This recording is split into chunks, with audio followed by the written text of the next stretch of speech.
Robert, thanks so much for coming by the studio to talk about your book. Upon first review of it, I noticed that it's not written like a typical financial self-help book, but rather like a fiction. Was that intentional? That was absolutely intentional, James. I didn't want to create another textbook on personal finance full of charts, numbers, and graphs. I wanted to create a story that Canadians could identify with.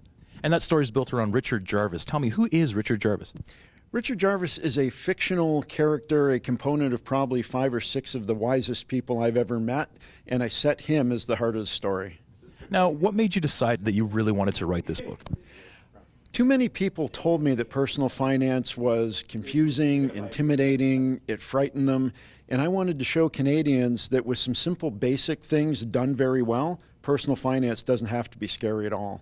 Now, I know a question you don't really like is what one thing can someone do, but if someone could glean a few things from this novel, what things would you hope they would take away from it?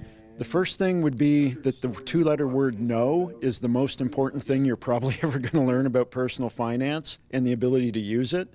The second is that creating a financial plan isn't that complex. And third, it's probably not a bad idea to consider at least meeting with a financial professional to make sure you're on the right track. Beyond this book, you do a lot more with public speaking and that sort of thing. Maybe you want to touch a little bit on that for us? I do. I speak to a lot of groups and organizations about personal finance, motivation, leadership, and those same firms bring me out to talk to the general public about those same concepts, and it's something that I really, really enjoy interacting with the Canadian public.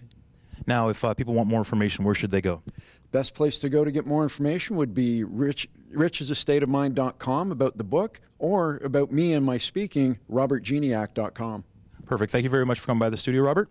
Thank you, James. And back to you, Jessica.